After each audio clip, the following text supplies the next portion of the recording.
अस्सलाम वालेकुम। ये टीएस टेट 2022 का फर्स्ट पेपर में एक क्वेश्चन पूछा गया है। आदिल से कहो कि वो सबक पढ़े। ये जुमले की मिसाल है। ये कौन से जुमले की मिसाल है? क्या ये जुमला खबरिया है, या जुमला अंशाइया है, या मुफर्रिद जुमला है, या मुरक्कब जुमला है? ये जानने के लिए हमें इन चारों को समझना पड़ेगा कि ये है क्या।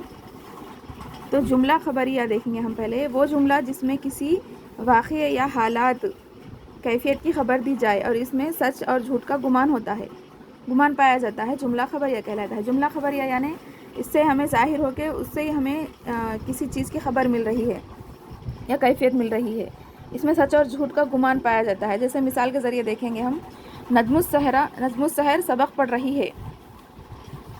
ये सबक पढ़ना क्या है? खबर मिल रही है हमें। नजमुस सहर सबक पढ़ रही है, खबर या कैफियत हमें मिल रही है। तो ये क्या है? एक जुमला खबरिया है। ये हो भी सकता है या गुमान भी हो सकता है। तो ये क्या कहलाता है? जुमला खबरिया। फिर नेक्स्ट है जुमला अंशाइया। वो जुमला जिसमें कहने वाले की दिली मंशा या जज्बा ज़ाहिर हो, इसमें सच व झूठ का गुमान ना हो। एक जो कहना चाह रहा है कहने वाला, उसकी जो कह रहा है वो हमें साफ साफ ज़ाहिर हो जाए, मालूम हो जाए कि वो क्या कहना चाह रहा है, तो जुमला अंशाइया कहलाता है वो।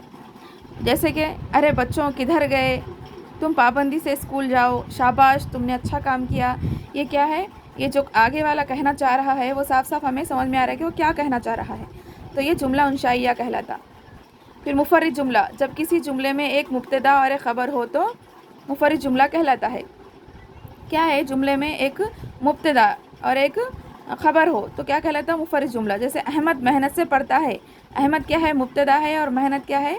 ये एक ख़बर है कि अहमद मेहनत से पढ़ता है। एक ख़बर भी मिल रही है हमें इसके ज़रिए, तो क्या मुफर्रिद जुमला है। अहमद मुब्तदा है और मेहनत से पढ़ना क्या है? ख़बर है। फिर मुरक्कब जुमला, जब दो या दो से ज़ायद मुफर्रिद जुमले मिलकर किसी एक मफ़हूम या ख़याल को अदा करें तो इसे जुमले को मुरक्कब जुमला कहते हैं।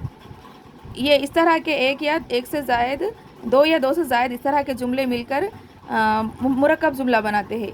दो या दो से ज़ायद मुफर्रिद जुमले मिलकर मुरक्कब जुमला बनाते हैं। कैसे? अहमद मेहनत से पढ़ता है क्योंकि वो कामयाबी हासिल कर सके। ये दो जुमले हैं ना, दो जुमले मिलकर एक मुरक्कब जुमला बनाए। तो हमें जो सवाल में पूछा गया है क्या है वो? आदिल से कहो कि वो सबक पढ़े। तो आदिल से कहो वो सबक पढ़े, ये क्या कहने वाला जो कह रहा है, हमें साफ साफ इसकी बात का अंदाज़ा मिल रहा है कि वो क्या कह रहा है। आदिल से वो पढ़ने के लिए कह रहा है, तो ये क्या है? जुमला अंशाइया है।